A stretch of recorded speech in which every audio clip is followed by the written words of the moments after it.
Hello दोस्तों, आप सभी का स्वागत है मेरे यूट्यूब चैनल में। आज की कहानी है फितूर इश्क का भाग 16। अधिराज मुस्कुराकर गाड़ी स्टार्ट कर दिया। उसके एक हाथ में रूह का हाथ था और दूसरे हाथ स्टीयरिंग पर था।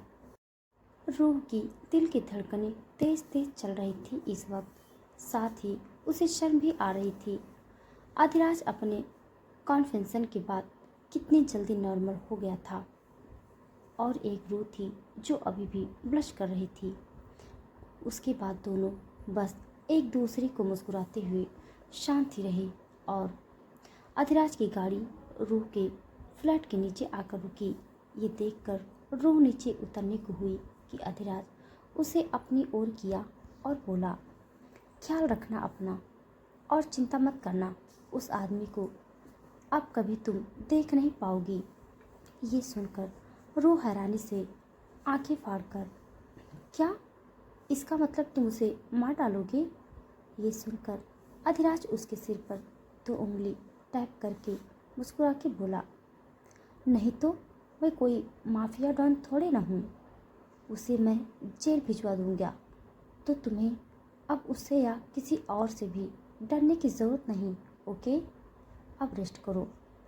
रूह मुस्कुरा के सर हिलाती और गाड़ी का दरवाज़ा खोलने को हुई। तभी अचानक अधिराज उसके हाथ को पकड़कर अपनी ओर करके उसे हक कर लिया।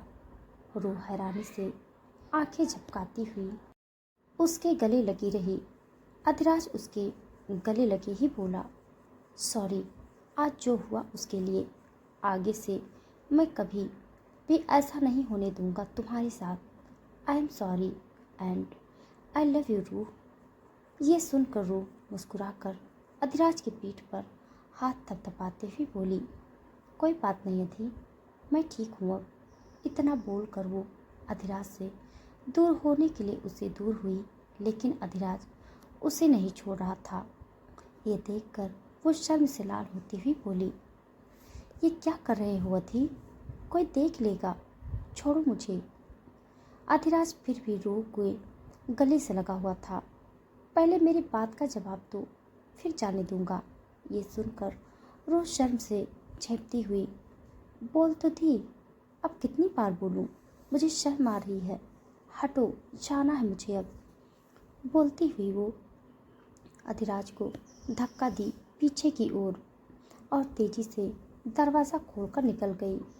अधिराज उसे जाते हुए देखकर अपने सीने पर हाथ रखते हुए मुस्कुराकर बोला, जितनी बार मैं बोलूं उतनी बार तुम्हें भी बोलना होगा मिस ठाकुर। इतना बोलकर वो भी तेजी से गाड़ी से बाहर आकर रूह के पीछे हुआ। रूह सहसा मुड़ी तो अधिराज को देखकर रुक गई और हैरानी से इधर उधर नजरें करती हुई अधिराज के पास आती हुई बोली, आप क्या कर रहे हो? कोई देख लेंगे, चाहिए। इतना बोलकर वो अधिराज को थोड़े चिंता भरे भाव से देखने लगी।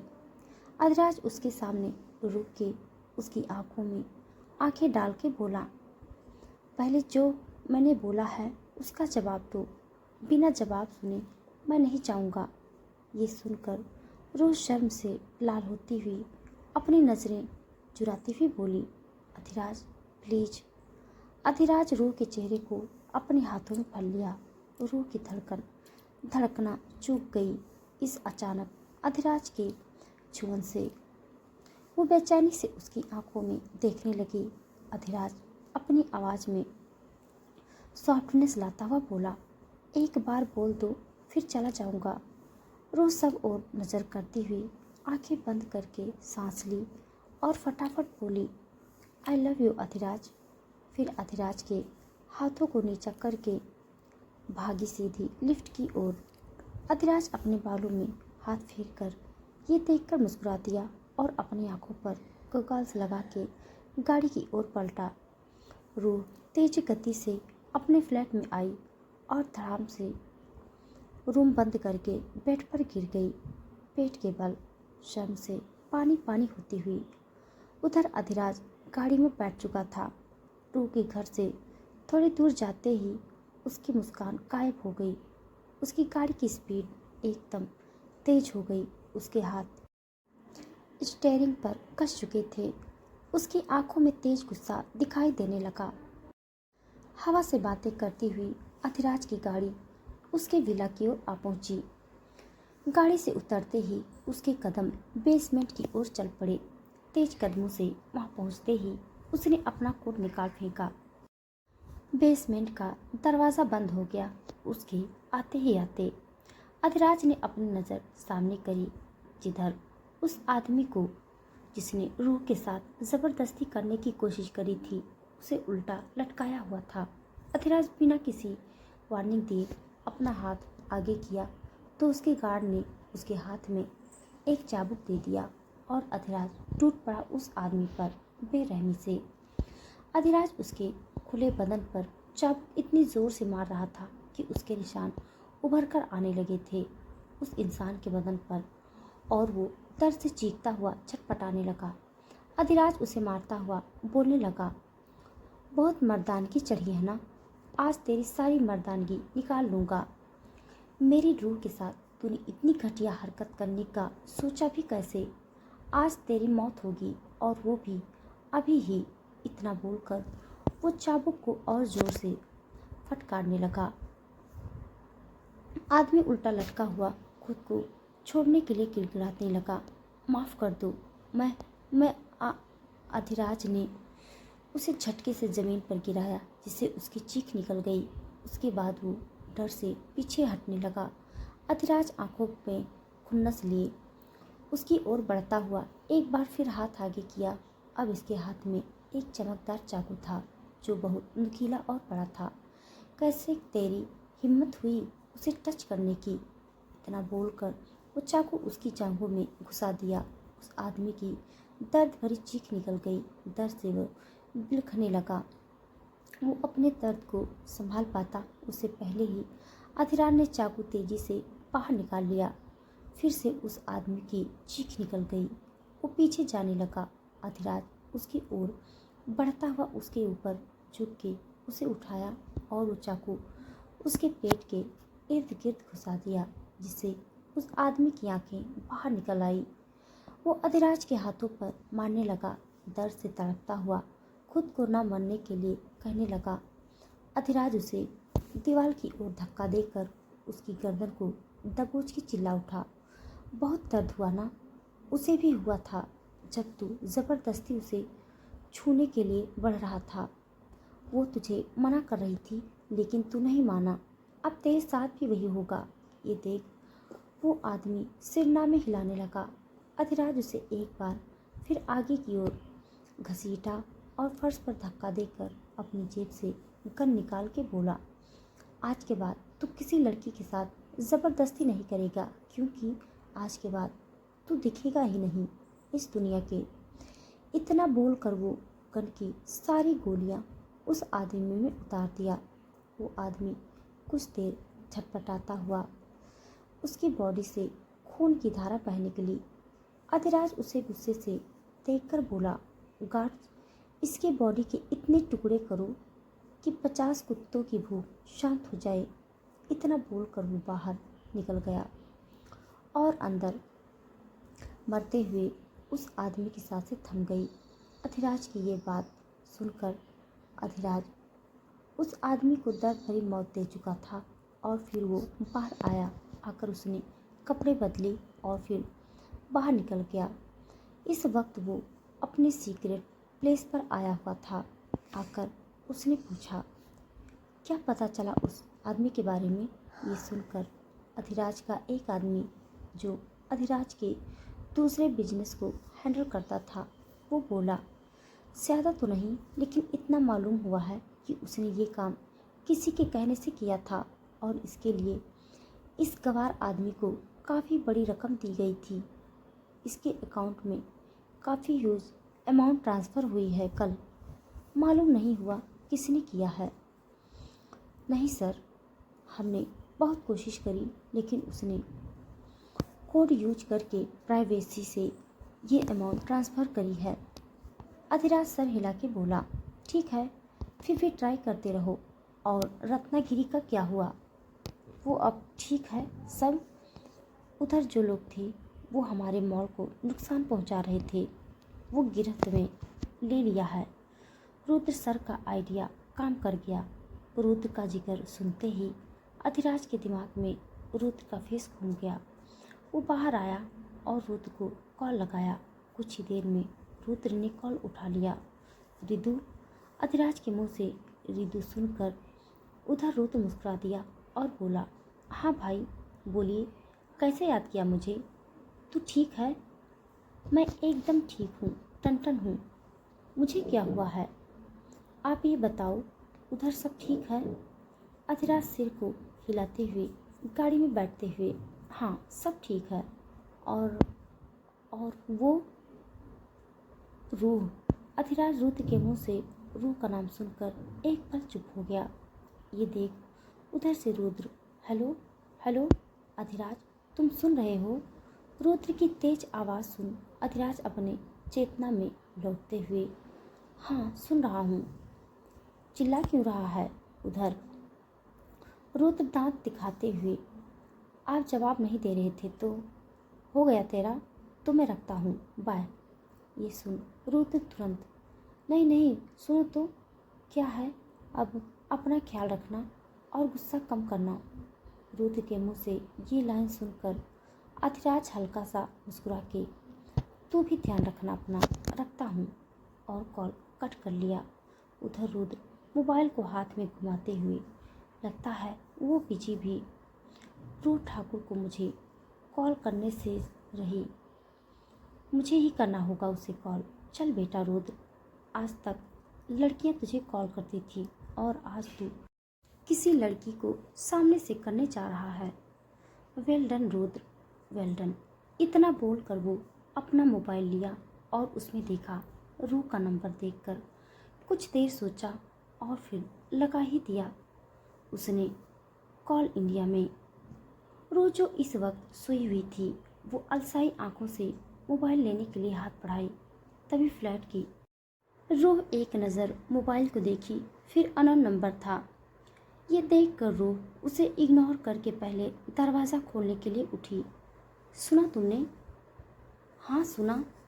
शक तो मुझे उसी दिन हो चुका था कि अधिराज के दिल में इस लड़की के लिए कुछ है, और आज उसके इस एक्शन ने प्रूफ कर दिया कि अधिराज का रिश्ता उस लड़की से कुछ खास ही है। एलिना को ठोकर मारकर उस आम लड़की को इतना इम्पोर्टेंस, क्या ये लड़की अधिराज को फंसा रही है? इतना बोलकर गुस्से से एलिना टेबल का सारा सामान हाथ मारकर गिरा दी। देख विशेष के उठ के एलिना के पास आकर, मैं उसे मिला हूँ पहले भी, वो सच में कोई मिडिल क्लास फैमिली की लड़की है और अधिराज ने ही उसे सामने से जॉब ऑफर किया था। क्या? हाँ, मैंने उसे रोकने की कोशिश करी, लेकिन वो ज़िद्दी लड़की मेरी बात नहीं मानी, और आज देखो वो तुम्हारे टारगेट अधिराज की ज़िंदगी में आ चुकी है और अधिराज के लिए खास बनती जा रही है। लगता है वो बहुत तेज है। विशेष के मुंह से ये सुनकर एलिना दांत पीसते हुए गुस्से से टेबल पर हाथ मारकर चिल्ला उठी, नहीं, मैं ऐसा नहीं होने दूंगी। एक तो उस अधिराज ने मुझे निकाल के मेरी इतनी इंसल्ट करी इस लड़की की वजह से, और ऊपर से पार्टनरशिप भी तोड़ दी। अब कैसे भी करके पहले तो मुझे उसके ग्रुप को ज्वाइन करना है, उसके बाद ही उस लड़की को अधिराज की आंखों में ऐसे गिराऊंगी कि अधिराज को अफसोस होगा कि उसने उसे कैसे चुन लिया अपनी इतनी बड़ी कंपनी की जिम्मेदारी देने के लिए। तुम कैसे करोगी ये सब? एलिना मुस्कुरा के विशेष को देखी और अपनी बात रखी, जिसे सुनकर पहले तो विशेष ने एलिना को घूर कर साफ मना ही कर दिया उसके प्लान का हिस्सा बनने के लिए, लेकिन फिर एलिना ने उसे मना ही लिया और दोनों के फेस पर शैतानी चमक आ गई। उधर रूह दरवाज़ा खोली तो अनवी थी। रूह को आज जल्दी घर देखकर अनवी हैरानी से, आज तू इतनी जल्दी कैसे आ गई? या फिर तुझे तेरे उस गुस्सैल बॉस ने निकाल दिया? रूह उसे चपत मारती हुई, ऐसा कुछ नहीं, मेरी तबीयत ठीक नहीं थी, जिससे मैं आज लीव ले ली है। ये सुनकर अन्वी चिंता से रूह को टच करती हुई, क्या हुआ है तुझे? और पहले तू बैठ जा इधर। रूह मुस्कुरा के अन्वी के पास बैठती हुई बोली, सर दर्द है, मैं दवा ले ली हूँ, तो तू चिंता न कर। अन्वी ये सुनकर सिरना में हिला के, मैं चिंता नहीं करूँगी तो कौन करेगा? एक काम कर, चल मैं तेरे सिर में मालिश कर देती हूँ। अन्वी उठी तो रूह अन्वी का हाथ पकड़कर बोली, अरे बोला ना, मैं ठीक हूँ, दर्द चला जाएगा, तू खामखा टेंशन ना ले। अन्वी थोड़ा सीरियस होकर, यही बात है ना, कोई और बात तो नहीं है ना? अन्वी का सीरियस टोन सुनकर रूह को आज वह हादसा याद आ गया, जिसे याद करते ही उसके पूरे बदन में झुरझुरी दौड़ गई और उसका दिमाग सोचने लगा कि आज अगर अधिराज वक्त पर नहीं आता तो पता नहीं उसके साथ क्या हुआ होता। अधिराज का जिक्र सोचते हुए रूह की आंखों के सामने अधिराज का वो गुस्से से उस आदमी को पीटना और फिर उसकी केयर, उसका सॉफ्टनेस केयर भरे स्पर्श और उसकी बातें याद करते हुए रूह के दिल में हलचल हो उठी। अधिराज की आज के कॉन्फेंसन को याद करते ही रूह का दिल तेजी से धड़क उठा और वो ब्लश होती हुई मुस्कुराने लगी। खुद ये देख, अन्वी आंखें छोटी करके, क्या बात है रूह, तू ठीक तो है ना? अन्वी की आवाज़ से रूह भान में आती हुई, हाँ हाँ, मैं बना रही हूँ खाना, बोलती हुई उठने को हुई कि अन्वी उसका हाथ पकड़ ली और बेहद गंभीरता से उसे वापस बिठाती हुई बोली, क्या बात है, तू आज अजीब सी बिहेव कर रही है, सच सच बता, वरना मैं अभी तेरे बॉस को कॉल करके पूछती हूँ। अधिराज का जिक्र सुन रूह हड़बड़ाकर बोली, नहीं, उन्हें क्यों कॉल करने का बोल रही, मैंने कहा ना मैं ठीक हूँ। रूह सच सच बता। अन्वी का गंभीर फेस देखकर रूह लंबी सांस खींची और आज के अधिराज के साथ हुए कॉन्फ्रेंसन की बात बता दी। आज हुई उस आदमी के साथ वाली बात को छिपा ली, क्योंकि वो खामखा अन्वी को परेशान नहीं करना चाहती थी।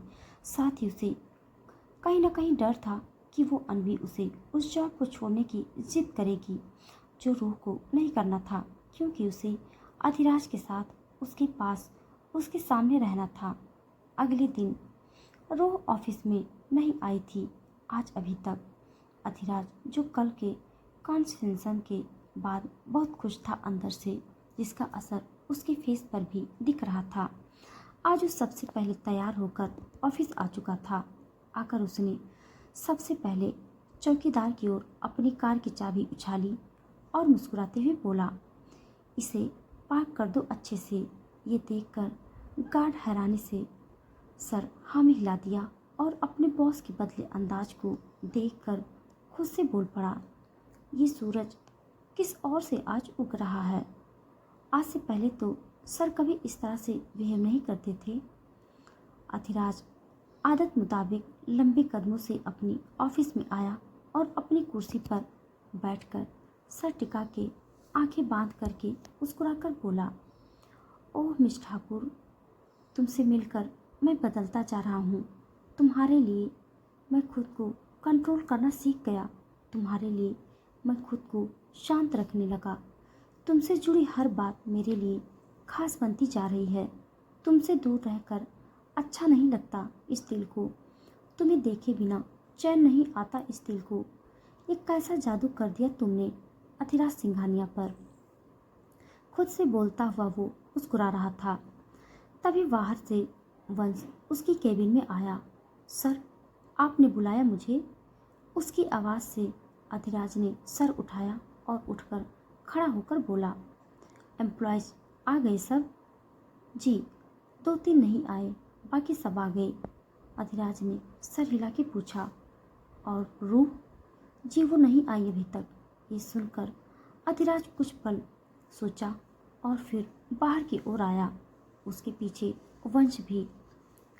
अधिराज एम्प्लॉय का ध्यान अपनी ओर रखते हुए बोला, अटेंशन एवरीवन, सब लोग उसे देखकर उठ खड़े हो गए अपनी जगह पर और अधिराज सबको देखता हुआ अपनी शांत लेकिन बॉसी टोन में बोला, आज मैं आप सबको एक ज़रूरी बात कहने के लिए आया हूँ और ध्यान से सुन लो और दिमाग में बिठा लो सब मेरी बात को। एक पल रुक के अधिराज आगे बोला, कल जो मेरी कंपनी में हुआ वो बहुत ही घटिया था। मिस ठाकुर के साथ जो हुआ वो बहुत गलत था। जिस आदमी ने ये सब किया उसे तो मैं उसकी असली सही जगह भेज चुका हूँ। अब आगे आप सब सुनो। आज के बाद इस कंपनी में कोई भी मिस ठाकुर को कोई भी काम नहीं सौंपेगा। वैसे भी वो इस कंपनी की फाइनेंशियल हेड हैं, तो इस मुताबिक किसी को हक नहीं उसे काम देने का या उसकी मदद लेने का। वो तो उसकी अच्छाई है कि वो किसी को मना नहीं करती। आज के बाद कोई उसे किसी भी तरह का काम नहीं सौंपेगा। अगर किसी ने इस तरह किया तो खैर नहीं उसकी। आई मेरी बात समझ? सब ने ये सुन एक दूसरे को देखकर सर हिला के बोले, जी सर। अधिराज सर हिला के वापस अपने केबिन में आया। बाहर सब लोग रोह अधिराज के बारे में बातें शुरू कर चुके थे। इधर अधिराज रूह के बारे में सोचता हुआ खुद से बोला, आज मिस ठाकुर अभी तक क्यों नहीं आई? तबीयत तो ठीक है उनकी, कहीं कुछ हुआ तो नहीं? ये सोचते हुए उसने तुरंत अपना फ़ोन निकाल कर रूह को कॉल लगा दी। इधर इस वक्त रूह बीच रास्ते पर थी। कल के कॉन्फ्रेंस के बाद आज उसका दिल धक धक कर रहा था। उसे शर्म भी आ रही थी और घबराहट भी हो रही थी। दिल को मजबूत करके वो कभी खुश तो कभी बेचैन होती तैयार होकर निकल चुकी थी। इस बात से अनजान कि रास्ते में कोई खड़ा है उसके इंतज़ार में। तो दोस्तों आज के लिए बस इतना। इसके आगे का भाग जानने के लिए आप सब मेरे साथ बने रहिए। हमारी कहानी आप सबको कैसी लग रही है कमेंट बॉक्स में ज़रूर बताइएगा। तब तक के लिए धन्यवाद।